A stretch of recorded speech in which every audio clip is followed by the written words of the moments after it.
nauma sana. Yaani hao watoto hao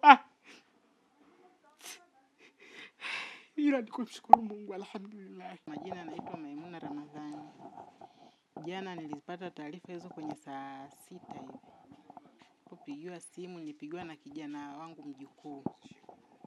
Aliponipigia simu akaniambia baba mdogo amepata matatizo. Wapi? Akaniambia Karatu. Walikuwa huko Karatu wanafuata nini? Akaniambia wameenda kuzika.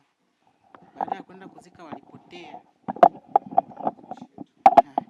Walivyopotea ndio wakakamatwa na maaskari wa wanyamapori. Walivyokamatwa wakahojiwa, wakasema kwamba wamepotea, wanaenda kuzika lakini wamepotea. Wale maaskari hawakuwaelewa, wakaanza kuwapiga. Sasa vile alivyoniambia wakaanza kuwapiga, nilihisi vibaya sana kwa sababu vipigo vya maaskari na vifahamu. Nilijisikia vibaya sana. Nikakaa hapa, nikampigia hapatikani. Nikaanza kuwapigia ndugu zangu ambao ni wa baba zake wadogo. Nilipowapigia wale baba zake wadogo, tukaja hapa tukakutana. Kabla hatujakutana ndio nikampigia tena Abdalla akanipokea. Kaniambia shangazi ndio kama hivyo, nikamwambia sawa. Ila wala usikimbie wewe, tulia tu hapo hapo ili uko kwenye vyombo vya usalama utafanikiwa tu nani. Basi baadaye jioni tukakutana na ndugu zangu, tukasema sasa tunafanya. Nikamwambia jamani hawa wameshafuatwa na ndugu yetu mmoja ambaye anafanya naye kazi huko Desemba. Mara yule ndugu yetu nikamuuliza, akaniambia kwamba ni kweli na hivi naenda kuwachukua. Sawa, kwenye saa 5 usiku akanipigia simu akasema dada narudi, niko na Abdalla lakini mgonjwa tumemwacha hospitali na ile maiti tumeiacha mochwari. Nikamwambia sawa. Basi alipokuja usiku ule nikampokea mwanangu, nikashukuru Mungu. Sasa walikuwa wanatuhumiwa kwamba ni majangili. Labda tabia za kijana wako zikoje na kweli ameona labda kujihusisha na maswala. Yaani huyu kijana ni mtoto wa mdogo wangu.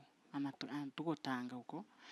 Tangu nimemchukua mwaka juzi, sijapata taarifa ya aina yoyote.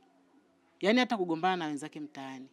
Nimekaa naye sana hapa Kahama mwaka jana kaniambia shangazi acha nipate chumba na mimi nianze kujitafuta mwenyewe. Nikamwambia sawa, jambo la heri. Lakini tangu pia amehamia huko kwenye chumba hicho nani sijasikia malalamiko yoyote.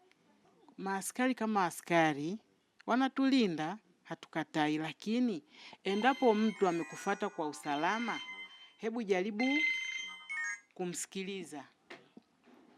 Kwa sababu jambazi hana alama usoni na mtu mwema hana alama usoni, lakini yale maongezi unaweza kujua huyu sio mtu mbaya, ni mtu mzuri.